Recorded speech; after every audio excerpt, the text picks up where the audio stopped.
اعوذ باللہ من الشیطان اللعین الرجیم بسم اللہ الرحمن الرحیم الحمدللہ رب العالمین الصلاۃ والسلام علی رسول الثقلین محبوب رب المشرقین المغربین جد الحسن والحسین ابو القاسم محمد اللہم صلی علی محمد وعلی محمد وجل وعلی اہل بیتہ طیبین الطاہرین المعصومین المظلومین بسم اللہ الرحمن الرحیم قال امام جعفر صادق علیہ السلام شیعتنا کونو لنا زینا۔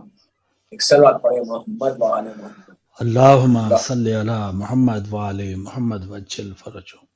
عزاداران امام مجلس ایصال ثواب اہل بیت چینل لندن سے یہ میری لائیو مجلس شب جمعہ کی، اور جیسا ابھی اعلان ہوا کہ 15 شوال اور 25 شوال یہ دو ڈیٹس ایسی ہیں کہ جو ہمارے چھٹے امام امام جعفر صادق علیہ السلام کی شہادت۔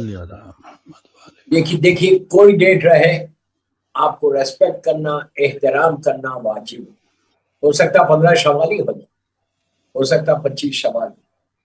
اب 25 شوال آئے تو یہ نہیں کہنا کہ ہم نے تو کر لی مجلس، اب ہم یہ اس میں کیوں کریں۔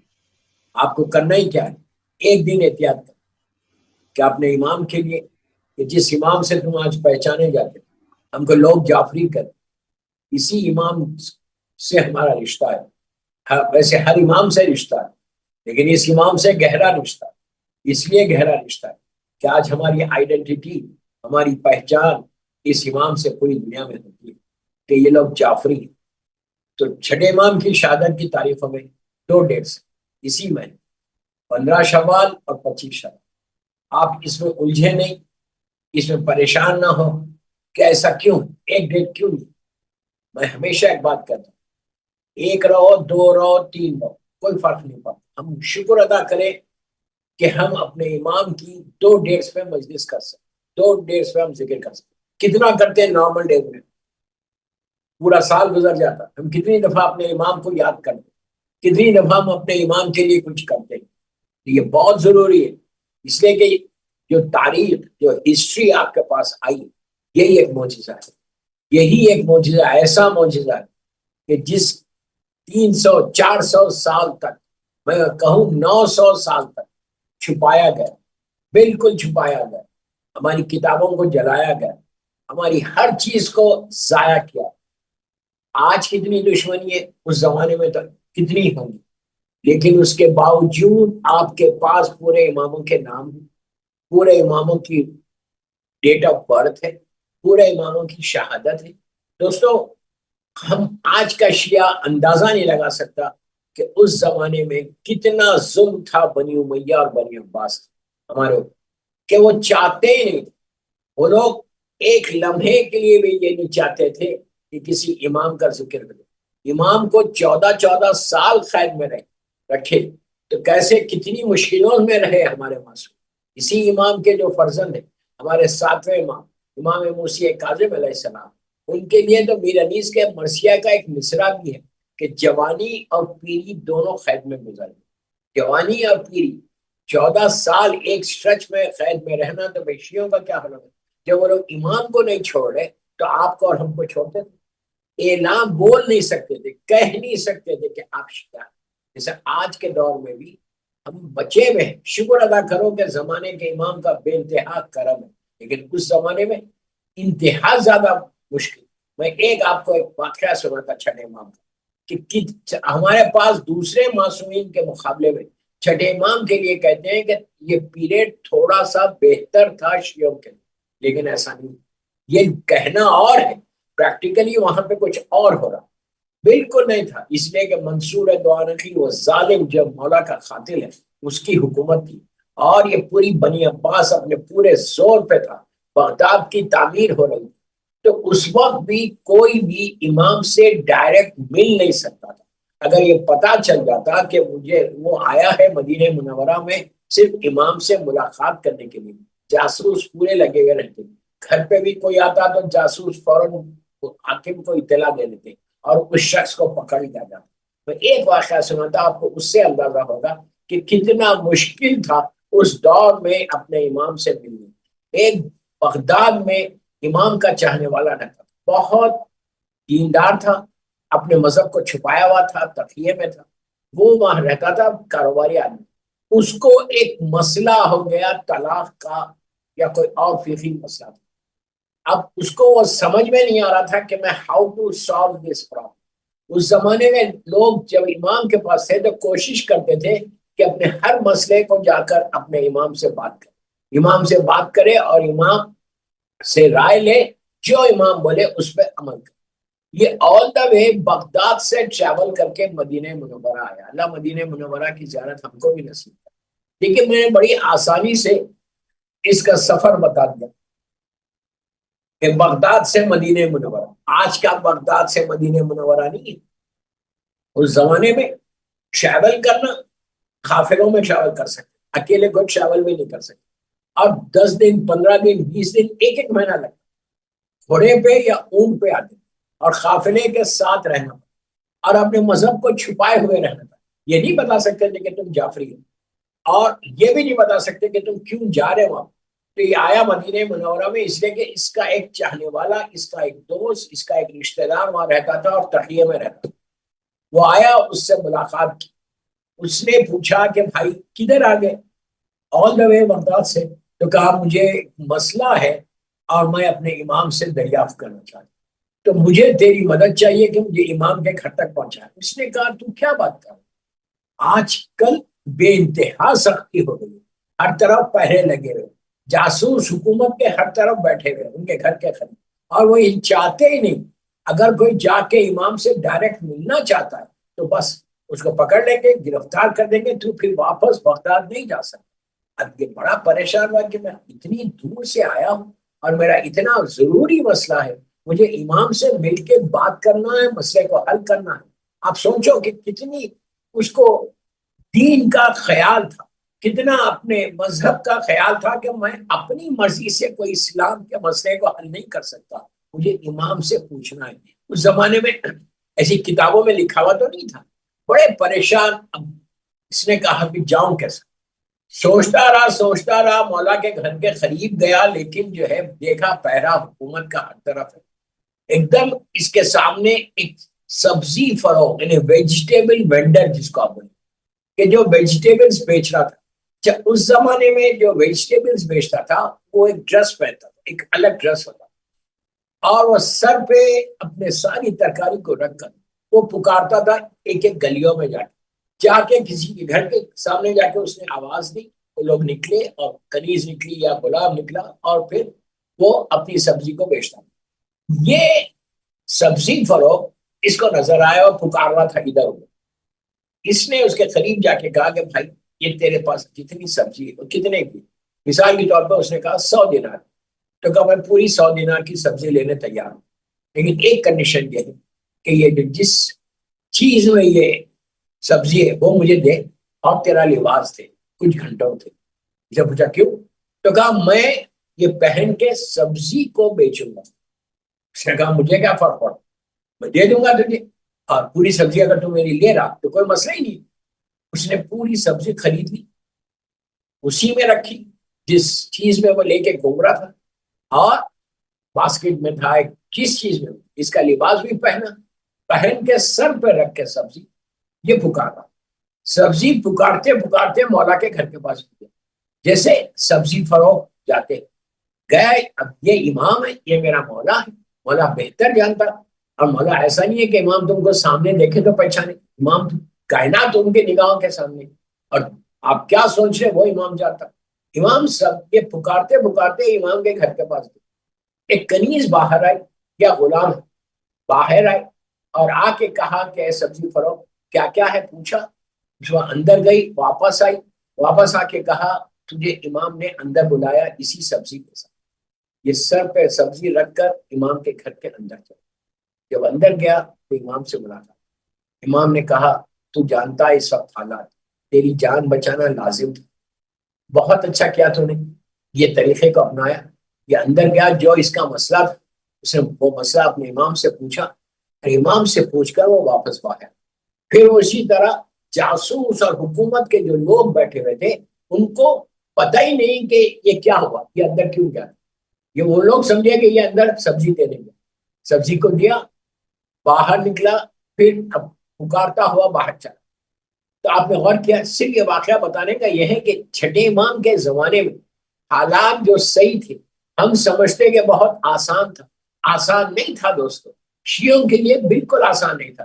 کچھ وقت ملتا تھا مولا کو کہ جس میں آپ درس دیتے تھے. مولا کی زندگی کا ایک امپورٹنٹ ترین پہلو یہ ہے کہ مولا نے ہر لینگویج میں لوگوں کو درس دیا. جب حالات تھوڑے صحیح ہوتے، مولا کے اسٹوڈنٹس آتے اور مولا جو ہے تعلیم دیتے. مولا نے تعلیم کی وجہ سے ہر امام نے، لیکن چھٹے امام نے تعلیم کے لیے، ایجوکیشن کے لیے بہت زور دیا.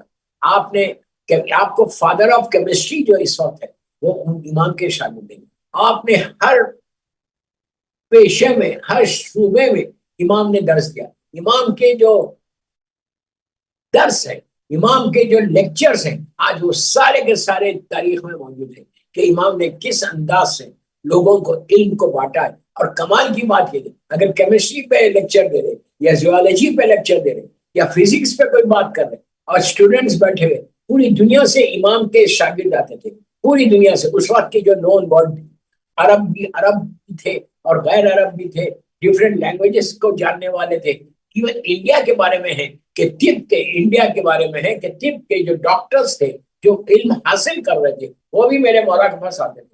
تو اور میں نے وہ جگہ دیکھی ہے مدینہ منورہ میں آج سے 15 یا 20 سال پہلے. اس وقت اوپن فرسٹ یونیورسٹی آف اسلام بول سکتے، پوری یونیورسٹی تھی، کلاس روم تھے اور مولا کے سامنے پورے اسٹوڈنٹس بیٹھے ہوئے رہتے تھے اور مولا ان اسٹوڈنٹس کو تعلیم دے رہے. اب اصل بات یہ بولنا ہے کہ فزکس کا اسٹوڈنٹ بھی بیٹھا ہوا ہے، کیمسٹری کا بھی بیٹھا ہے، باٹنی کا بھی بیٹھا ہے، زوالوجی کا بھی بیٹھا ہوا ہے، مختلف شعبوں کے اسٹوڈنٹس بیٹھے ہوئے اور میرا امام کھڑے رہ کر کبھی فزکس والے کو بول رہے، کبھی زوالوجی والوں کو بول رہے، کبھی جغرافی بتا رہے، یعنی ڈفرنٹ. اس لیے کہ امام کے لیے تو سارا علم ایسا ہے کہ جیسے میرے مولا سے پوچھا گیا تھا کہ یا علی آپ کیسے ایک لمحے میں جواب دے دیتے، آپ رکتے کیوں نہیں، ایک سیکنڈ سوچتے کیوں نہیں. مولا نے کہا تھا تیرے ہاتھ میں انگلیاں کتنی ہیں، اس نے کہا تھا 5، بغیر دیکھے اس نے کہا تھا 5. مولا نے اس سے پوچھا تو نے رک کے دیکھا کیوں نہیں کہ انگلیاں کتنی، اس نے کہا مولا یہ کوئی بات ہے، میں پیدا ہوا جب سے آج تک مجھے معلوم ہے، مختلف وقت پہ دیکھتا ہوں کہ میرے ہاتھ میں 5 انگلیاں، ہر چیز میری نگاہوں کے سامنے. تو یہی جملہ میرے مولا نے کہا تھا، یہی جملہ چھٹے امام کے دادا نے، میرے مولا مشکل کشا نے کہا تھا، علی ابن ابی طالب علیہ السلام نے کہا تھا کہ جیسے تیرے سامنے 5 انگلیاں ہیں ویسے میرے سامنے پوری دنیا ہے، پوری دنیا کا علم، پوری دنیا کا مقام میرے نگاہوں کے سامنے ہے. تو امام نے اسی انداز سے چھٹے امام بھی جو ہے درس دیتے تھے، بالکل دادا کی طرح کہ سلونی سلونی. دادا نے کہا تھا کہ پوچھ لو جو کچھ تم کو پوچھنا ہے قبل اس کے کہ میں تمہارے درمیان سے اٹھ جاؤں. اور یہی چیز چھٹے امام نے اس وقت کی دنیا کو علم دیا. عزیزوں وہی تو افسوس ہے کہ اگر صحیح معنی میں لوگ علم لیتے، صحیح معنی میں مولا کی تعلیمات کو حاصل کرتے تو آج دنیا کا یہ حشر نہیں ہوتا. اس لیے کوئی امام مولا سے لے کے ہمارے 11ویں امام تک کسی امام نے یہ نہیں کہا کہ تم کو علم مت حاصل کرو. امام کی زندگی کا امپورٹنٹ ترین پہلو یہ ہے کہ امام نے ہمیشہ نالج کے اوپر زور دیا. ایک سوال پڑھ لیں محمد والے محمد. ہمیشہ نالج کے اوپر زور دیا کہ علم کو حاصل کرو. امام کہتے ہیں کہ یہ میرے مولا کا جملہ جو چھٹے امام سے ہمارے پاس آیا. امام کہتے ہیں کہ میرے دادا نے کہا کہ اگر اتنے 20 غور سے سن جملے، یہ مولا کے جملے کہ اتنے علم کو حاصل کرو، اپنے چاہنے والوں کو بولنے مولا اتنے علم کو حاصل کرو کہ بڑی بڑی حکومت تمہاری محتاج ہو. کتنی بڑی بات ہے. اور تاریخ کے ہزاروں واقعات، سید نور اللہ شمسی شہید ثالث کا مشہور بات ہے کہ اتنا ظلم کا زمانہ، اکبر جیسے حاکم کا زمانہ، اس زمانے میں ایک شیعہ عالم کیسے کام کیا. اکبر اتنا ظالم کہ نام نہیں لے سکتا شیعت کا، ان کو پتا نہیں تھا کہ جعفری بھی کوئی مذہب ہے. لیکن اب بات یہ تھی کہ وہ دل میں دشمنی رکھا ہوا ہے، لیکن اس کے جو کلوز ایڈوائزرز تھے جو پورا مغل ڈائنیسٹی چلا رہے تھے وہ سارے کے سارے شیعہ، سارے کے سارے شیعہ، شیعہ نے یہ، شیعہ نے حیدر کرار. کیسے؟ علم کے. امام کہتے ہیں کہ اتنے علم کو حاصل کرو کہ بڑی بڑی حکومت تمہاری محتاج ہے، ہیلپ لیس. آج بھی اگر دنیا میں سروائیو کرنا ہے تو علم کے ذریعے سے. پوری دنیا میں ہمیشہ جہاں جاتا ہوں جب علم پہ بات کرتا ہوں تو یہ بات بولتا ہوں کہ اگر تم کو really if you want to do something in your life.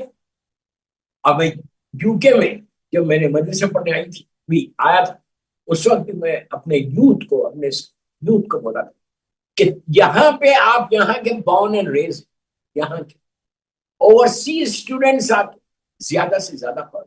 تم بیچلرز کر کے اپنی زندگی کو خراب مت کر. صرف بیچلرز نہیں کر، ماسٹرز کر، ڈفرینٹ شعبوں میں جا اور جا کر علم کو،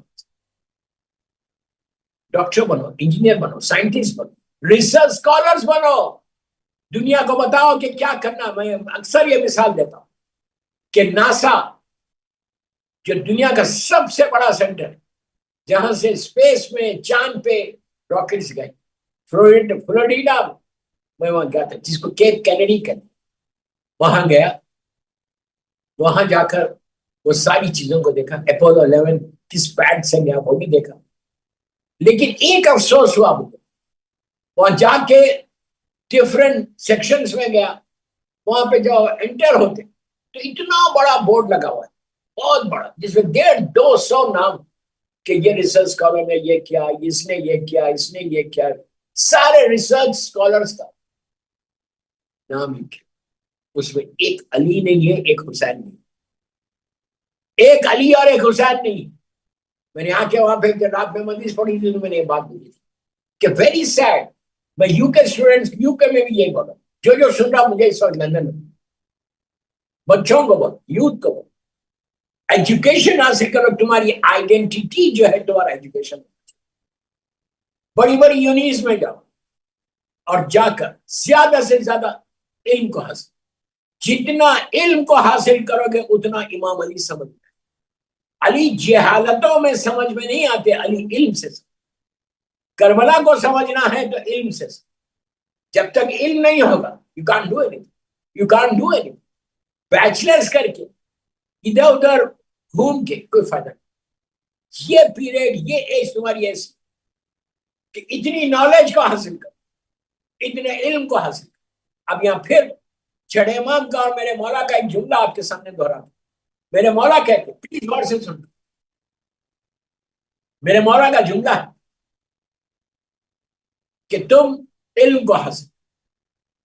اور کہا کہ آپ سنیے، اور کہا کہ اگر وہ علم کسی منافق کے پاس چلا گیا ہے تو جاؤ اور تم لے لو، اس لیے کہ یہ تمہاری کھوئی ہوئی میراث ہے. کیا بات ہے. اور کہتے ہیں علم کہیں بھی جائے یہ تمہاری میراث. شیعہ نے حیدر کرار کی میراث. چھٹے امام نے پوری زندگی مختلف پہلوؤں پر، مختلف شعبوں میں آپ نے درس دیا، اور جس کا نتیجہ آج اگر سائنس زندہ ہے تو میرے چھٹے امام کے علم کا سبب. دادا کو موقع نہیں ملا، دادا نے خطبوں کے ذریعے، نہج البلاغہ میں سارے خطبوں کے ذریعے دنیا کو بتایا. اور چھٹے امام نے لٹرلی لیکچرز دے کے، کلاسز لے کے. امام کے اسٹوڈنٹس بعض روایتوں میں ہیں کہ 18,000 اسٹوڈنٹس تھے جو ڈفرینٹ وقت پہ، ڈفرینٹ ٹائمنگز پہ، ڈفرینٹ جگہوں کے، ڈفرینٹ لینگویجز بولنے والے وہ اسٹوڈنٹس تھے جو امام کے پاس آتے تھے اور امام کو درس دیتے. اب 18,000 آپ کہیں گے کہ ایک کلاس تھی؟ نہیں، ڈفرینٹ شعبوں میں تھے، ڈفرینٹ ٹائمنگز پہ آتے تھے. کوئی مثال کے طور پہ کوئی 10 بجے آئے، کوئی 1 بجے آئے، کوئی 5 بجے آئے، اور کوئی ہفتے میں 1 دن آئے، کوئی مہینے میں 1 دن آئے، لیکن آ کے علم کو حاصل. اس لیے کہ دنیا جانتی ہے کہ اگر علم کو لینا تو سوائے اس خاندان کے، سوائے علی اور اولاد علی سے علم کو کہیں نہیں مل سکتا. تو امام نے اپنے شیعوں کو زور دیا کہ زیادہ سے زیادہ علم کو حاصل کرو. اور ہم اپنے اس امام کے چاہنے والے، ان کی اولاد، وہ ہمارے امام کا صدقہ ہے. کوشش کرو، ٹرائی کرو، زیادہ سے زیادہ یوتھ کو بولو کہ تم اچھی سے اچھی یونیس میں جاؤ، اچھے سے اچھے یونیورسٹیز میں جاؤ اور زیادہ سے زیادہ علم کا حاصل، لیکن علم کے ساتھ دین کو پکڑ کے چلو، علم کے ساتھ دین کی بھی حفاظت کرو، یہ بھی تمہاری ذمہ، یہ نہیں کہ تم دنیا میں علم کو حاصل کرو اور مذہب کو چھوڑو. نو، یو کانٹ. مر جاؤ. میں نے یہ جملہ بولا کہ اسلام کے علم کو حاصل کرو، مولا کے علم کو حاصل کرو، مولا کے شاگرد بنو، ان دین کو نہیں چھوڑو. 15 منٹ میں ماں باپ سے بول رہا، 15 منٹ بہترین تمہارا بچہ پڑھ رہا، لڑکی پڑھ رہی، اور 15-20 منٹ اس کو دین بھی بنا. انتہا سے زیادہ ضرور دین بھی بتا. جتنا دین بتاؤ گے اس کے ساتھ اگر دنیا میں علم رہے تو کہاں سے کہاں جائے. مجھے لیسٹر کا ایک واقعہ یاد ہے، یو کے کا. حیرت ہو گیا. حال کا ہے، حال بھی بولے تو 20-25 سال کا. عجیب بات، ایک مومن کے 4 بیٹے تھے. ایک ہارورڈ کا پڑھا ہوا، ایک کیمبرج کا پڑھا ہوا، ایک آکسفورڈ کا پڑھا ہوا، ایک کولمبیا یونیورسٹی کا پڑھا. چاروں بیٹے دنیاوی لحاظ سے یہاں پر تھے، اور سارے لوگ کہتے تھے کیا بچے ہیں ان کے پاس. صحیح معنی میں جو ایک سٹیج پہ پہنچ گئے، نام کمایا، نام میں علی ہے، حسین ہے، پتا چلتا کہ یہ امام کا چاہنے والا ہے، اور اس پوزیشن پہ بہت اچھی بات. سب خوش ہوتے تھے کہ کیا بچے انہوں نے، کیا تعلیم دی. لیکن اینڈ میں کیا ہوا، یو کے میں، لندن میں ان کے والد کی طبیعت خراب. چاروں بچے آئے، باپ کا انتقال ہو، باپ کا انتقال ہو. میت لیسٹر سے آئی یہاں پر یو کے لندن میں. تو میت آئی، آپ دیکھو دین نہ ہو تو کیا ہوتا. پلیز وہ عیسیٰ علیہ ثواب کے منزل سے اس لیے ہو، دین نہ ہو تو کیا حشر ہو. میت آئی، چاروں بیٹے موجود ہیں سیمیٹری میں، قبرستان میں، سب انتظار کر رہے تھے. آئی غسل و کفن کے بعد، جب اس کا دفن ہو رہا، فیونل میں تھے، تو ایک بیٹے نے کہا، جو لوگ انتظام پہ تھے، کہا کہ جلدی کرو، میرے باپ کے فیونل میں جلدی کرو. آپ لوگوں نے کہا تھا 1:30 مثال کے طور پر 2 بجے، دیر ہو. مجھے آپ جلدی کریں اس لیے کہ مجھے آج شام میں میرا سوکر کا میچ. جسٹ امیجن، جس بیٹے کو سوکر کے میچ کی فکر ہو، وہ اپنے باپ کے لیے پہلی رات کے لیے کوئی نماز پڑھے گا؟ پہلی رات کے لیے وہ صدقہ دے گا باپ کا؟ یہ بھی ایکسٹریم پہ مچا، ادھر بھی مچا. باپ نے بہت اچھی تعلیم دی تھی دنیا میں، لیکن دین کو بھول گیا، دین کو بھول گیا، جس کا نتیجہ یہ. پھر تدفین کے بعد، فیونل کے بعد، وہیں پہ آفس میں بیٹھ کے زیارت کی مجلس وہ لوگ ڈیسائیڈ کر، زیارت کی کہ ویکنڈ پہ کریں گے یا کل کریں گے یا پرسوں کریں گے، جو بھی ٹائمنگ. دوسرے بیٹے نے کہا نو، اس دن نہیں کر سکتے آپ، اس لیے کہ اس دن میرے سوکر کا فائنل ہے. Soccer is was so important for them. باپ چلے گیا، کوئی امپورٹنٹ نہیں تھا. یہ بھی حالات اس طرح بھی ہوتا ہے. اس کے لیے آپ کو تیار ہو. چھٹے امام کیا کرے، شیعتنا کونو لنا زینا، اے میرے شیعو ہمارے لیے زینت بن جاؤ. ایسے زینت بنو کہ لوگ تم کو دیکھ کر یہ کہیں کہ اگر یہ ایسا ہے تو اس کا امام کیسا. کتنا ٹرسٹ کیا امام نے تمہارے اوپر، کتنا بھروسہ کیا کہ اے میرے شیعو کونو لنا زینا، شیعتنا کونو لنا. دوستو، سارے لڑکیوں کو، لڑکوں کو، جو بھی سن رہا ہوں، کہ پلیز چیک یور سیلف. اللہ نے اتنی بڑی نعمت دی ہے تم کو، اولاد کی اتنی بڑی نعمت. شکر ادا کرو کہ اللہ نے اتنی بڑی نعمت. اب تمہارے اوپر ہے کہ تم کیسے اس بچے کو جعفری بناتے ہو، علوی بناتے ہو، حسینی بناتے ہو، کیسے بنا؟ اگر نہیں بنانا چاہتے ڈونٹ ڈو اٹ۔ اب میں نے سوال کر، وہ باپ تو مر گیا، اس کی تدفین تو ہو گئی، اب لحد میں اس سے یہ پوچھا نہیں جائے گا کہ تیرے بیٹے نے آکسفورڈ میں کیا پڑھا یا تیری بیٹی نے کیمبرج میں کیا پڑھا، اسے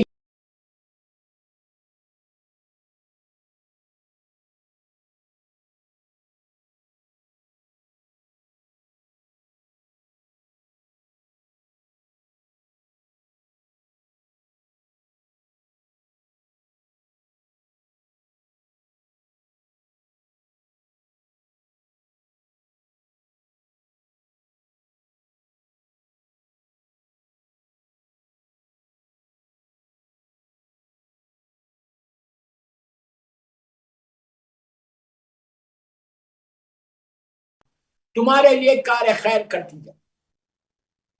اولاد انویسٹمنٹ ضرور ہے، اولاد بہترین انویسٹمنٹ، لیکن یاد رکھو دیندار اولاد، مذہبی اولاد، نارمل نہیں، وہ تو ایک برڈن ہے۔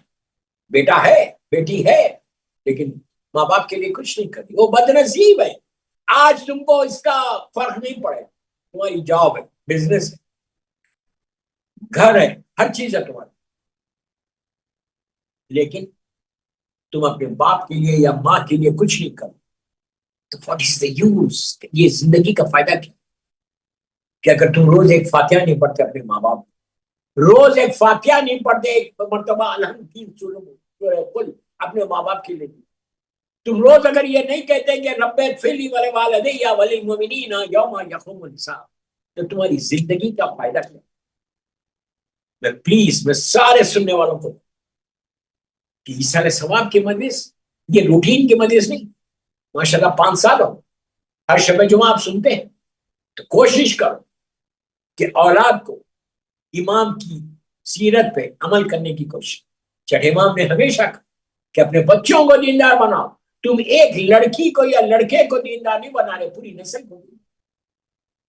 یہ ذمہ داری ماں باپ کے، تمہارا فائدہ کہ اگر تمہارا بیٹا یا بیٹی دیندار ہو گئے تھے، تم مر گئے تو تمہاری لحد پہ آ کے، تمہاری گریو پہ آ کے کم از کم فاتحہ پڑھے گا۔ آج عابد بلرامی کی بات سمجھ میں نہیں آ رہی، یو ول ریئلائز ٹمارو، جب تمہاری آنکھیں بند ہوں اس وقت احساس ہوگا کہ کاش اگر دیندار بچہ ہوتا تو آج میرے لیے ایصال ثواب کر۔ جتنے لوگ یہاں پہ ایصال ثواب اہل بیت چینل پہ کر رہے، تعاون کر رہے، کروا رہے، مر وہ سب دیندار ہیں، ان کو اللہ نے توفیق دی، ان کے ماں باپ کتنے خوش ہو۔ آج جتنے لوگ آج کی مجلس کو جنہوں نے تعاون کیا، آج ان کے ماں باپ کی لحد میں جب ایصال ثواب پہنچے گا، ان کی لحد میں جب ایصال ثواب پہنچے گا، میں نے کئی مرتبہ کہا کہ نور کا تشت لے کر فرشتے جاتے۔ آج کی مجلس کو جس نے بھی کیا، مجلس کے بعد، گریا کے بعد، سلوات کا ثواب، الحمد کا ثواب، فاتحہ کا ثواب، مجلس کا ثواب، ذکر حسین کا ثواب، ذکر اہل بیت کا ثواب، مختلف لوگ فرشتے نور کا تشت لے کر وہ سارے مرحومین کی لحد پہ جاتے ہیں۔ مثال کے طور پر لحد میں اندھیرا، اللہ مجھے معاف کرے، اللہ مجھے معاف کر دے، پتہ نہیں ہماری لحد میں کیا ہو، ہماری لحد میں کیا ہو، جسے کہ ہمارے گناہ اتنے، اللہ ہمارے گناہوں کو معاف کر دے، گناہوں کو معاف کر دے، اللہم اغفر للمؤمنین والمؤمنات ومحبان آل محمد۔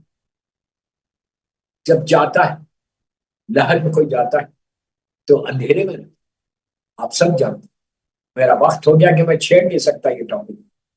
اندھیرے میں سب کو رہتا، وہاں میں کوئی لائٹ نہیں، وہاں کوئی چراغ نہیں، وہاں کوئی ایئر کنڈیشن نہیں، گرمی، ایسی گرمی کی ایئر ٹائٹ ہو گئی۔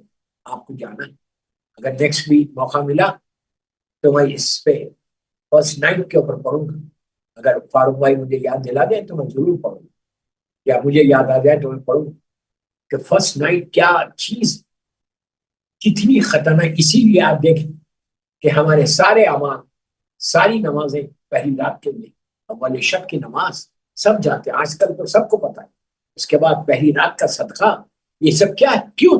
اس لیے ہے کہ تمہاری لحد میں روشنی، اس لیے ہے کہ تم شکر ادا کرو کہ تم اہل بیت کے در سے وابستہ ہو۔ چھٹے امام کے ارشادات ہیں کہ پہلی رات کو یا مولا کے ارشادات کہ فرسٹ نائٹ کیا ہوتا ہے ہم سننا نہیں چاہتے، ہم جاننا نہیں چاہتے. بہرحال موقع ملا تو نیکسٹ ویک پڑھوں.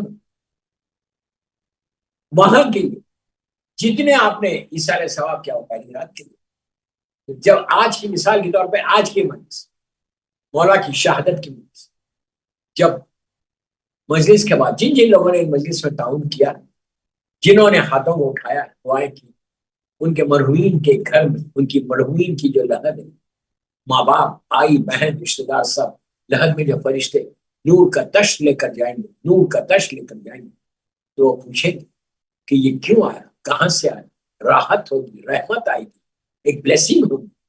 تو فرشتے بتاتے ہیں کہ مثال کے طور پہ چھٹے امام کی شہادت کی مجلس ہوئی، اس میں تیرے بیٹے نے یا بیٹی نے تعاون کیا اور تیرے اوپر فاتحہ پڑھوائی، یہ اس کا نتیجہ کہ اللہ نے تیرے سارے گناہوں کو معاف کر دیا ایک مجلس کے ذریعے، ایک مجلس کے سارے گناہوں کو معاف کر دیا. یہ تیرا رحمت ہے، اب تیرے لیے راحت. اللہ تو بہانے ڈھونڈ، میرے جملے، اللہ تو بہانے ڈھونڈتا اپنی رحمت کو نازل کر، بہانے ڈھونڈتا، عذاب نازل جلدی نہیں کرتا. اللہ کا کرم وہ بہانے ڈھونڈتا ہے کہ میں اپنے بندوں پہ رحمتوں کو کیسے نازل کروں.